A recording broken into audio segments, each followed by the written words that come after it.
जनसुराज के सूत्रधार प्रशांत किशोर अपनी बिहार बदलाव यात्रा के तहत सोमवार को सुपौल पहुंचे, जहां उन्होंने छातापुर प्रखंड के मेहंदीपुर मेला मैदान में आयोजित बिहार बदलाव सभा को संबोधित किया।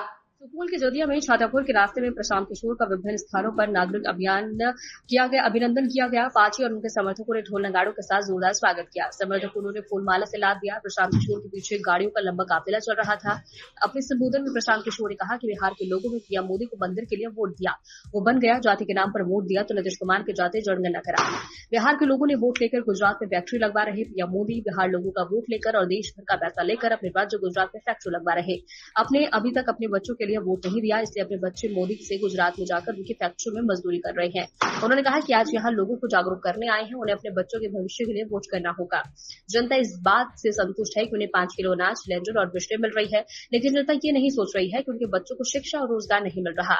अगर विधानसभा चुनाव के बाद आपके बच्चों को बिहार में अच्छी शिक्षा और रोजगार नहीं मिला तो आकर प्रशांत किशोर की गर्दन पकड़ लेना। 10 से 12 हजार रुपए के घर छोड़कर जाते लोग। प्रशांत किशोर ने जनता से बड़ा वादा किया और कहा कि दिसंबर 2025 में 60 साल से अधिक उम्र के हर पुरुष और महिला को 2000 रुपए मासिक पेंशन दी जाएगी। कहा कि इस साल छठ के बाद सुपौल के युवाओं को 10 से 12 हजार रुपए की मजदूरी करने के लिए अपना घर परिवार छोड़कर नहीं जाना। नीतीश कुमार का राज है, इसमें शराब की दुकान बंद है और लोग चालू है। लोग इससे परेशान है। 100 रुपए का शराब 300 रुपए में बिक रहा है और सूखा नशा ठीक है। इसलिए इस कानून को जनसुराज की व्यवस्था बनते के साथ हटा दिया जाएगा। प्रधान जी, तेजस्वी जी सूत्र का मूत्र कैसे देखते हैं? या तेजस्वी जी जिन शब्दों का प्रयोग करते हैं वो दिखाता है कि उनका संस्कार क्या है, उनकी संस्कृति क्या है, उनका बैकग्राउंड क्या है।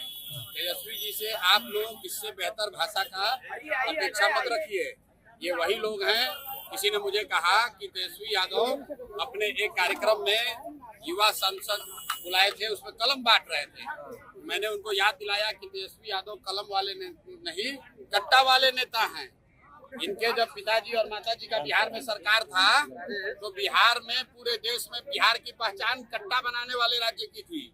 ये लोग जीत कर आएंगे तो फिर पूरे बिहार को कट्टा, अपहरण, लूट मार का केंद्र बनाएंगे। जैसे कलम इसलिए बांट रहे हैं, पूछा फिर क्यों कलम बांट रहे हैं? तो मैंने बताया जैसे कोई शेर बूढ़ा हो जाए, आपको दूध देगा पीने के लिए तो क्यों देगा कि आप दूध पीने आइए, फिर आपको खाएगा।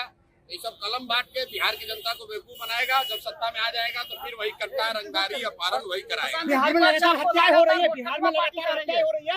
हत्या को लेकर के महाजन का राज का दर्जा दिया जा रहा है। अरे भाई, हत्या आज से थोड़े ना हो रही है। हत्या तो पिछले 3 बरस से हो रही है। आप लोग के कान पर जो नहीं रेंग रहा है। 3 बरस से हम लोग कह रहे हैं कि बिहार में मुख्यमंत्री का, सरकार का इकबाल खत्म हो गया है। मुख्यमंत्री का शारीरिक मानसिक स्थिति अब काम करने लायक नहीं है। नीतीश कुमार सरकार नहीं चला रहे हैं। सरकार उनके अगल बगल के 3-4 भ्रष्ट मंत्री और 4-5 भ्रष्ट अफसर चला रहे हैं। और जब तक कोई बिहार का मुखिया नहीं चुना जाएगा तब तक बिहार में स्थिति बिगड़ती जाएगी।